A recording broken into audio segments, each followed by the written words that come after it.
This weekend and the weekend after that, you may have some major disruptions in your cell phone service.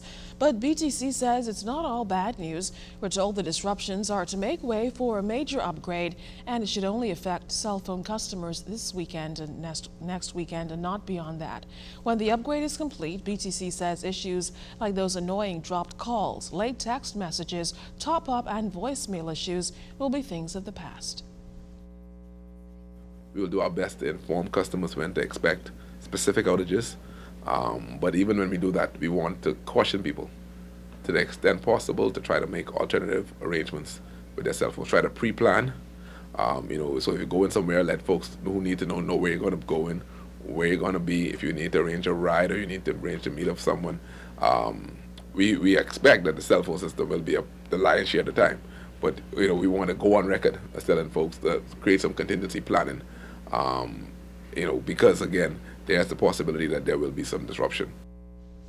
In news from the courts, 19-year-old Cordero Wallace has been cleared of a murder charge in connection with the 2009 death of Raul Butler.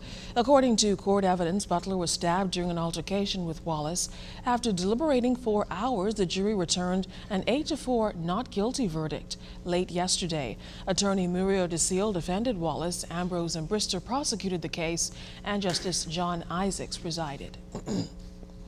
The Cancer Society of the Bahamas generated lots of financial support from its major fundraiser, its annual ball, on this past Saturday. Patrons usually attend the gala to celebrate life and to support loved ones who are suffering from the deadly disease. Cancer Society officials maintain that breast and prostate cancer are the most prevalent forms of the disease affecting Bahamians. However, Cancer Society President Earl Bethel says most Bahamians don't understand the impact that cancer has on communities.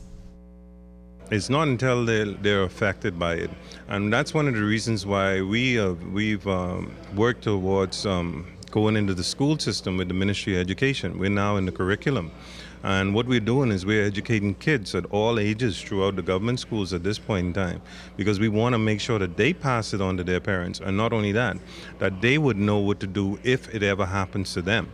Early detection is key, and so the more education we impart on these individuals, the better it is for them.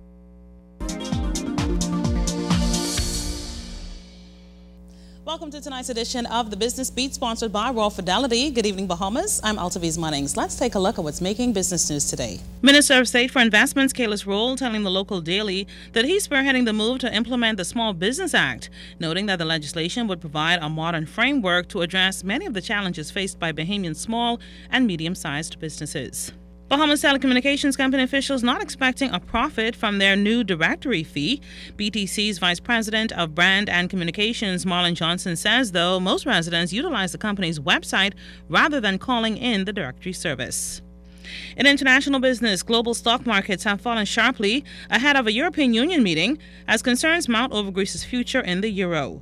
And in regional business, the Caribbean Development Bank approved a more than $7 million loan to the government of Belize to reduce road traffic deaths and serious injuries. This should be implemented through improving the safety of road infrastructure along with a demonstration corridor. Remember, you can send us an email or join us on www.znsbahamas.com or become our friend on ZNS's official Facebook page.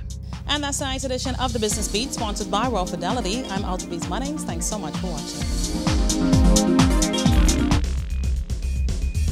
It's time for today's Doctor's Hospital Health Tip. If you're told that you need a hysterectomy, that's surgery to remove the uterus, get a second opinion. Your medical insurance plan may even require a second opinion. Alternative therapies exist to treat some of the conditions that a hysterectomy was routinely used for in the past. Hysterectomies are still warranted for large fibroids, severe hemorrhaging not controlled with medication, irreversible damage from an untreated infection, cancer of the cervix or uterus. Alternative treatments exist for heavy, painful menstruation, fibroid tumors, endometriosis, and a prolapsed uterus. If these conditions don't respond to more conservative treatment, then a hysterectomy may be warranted. So if you're told you need a hysterectomy, ask about alternatives to surgery. Ask for specific details about the condition you're being treated for and the expected outcome for surgery. Ask if your ovaries can be spared to prevent shutting off the release of estrogen and subsequently premature menopause. Don't hesitate to get a second opinion if you question your need for a hysterectomy.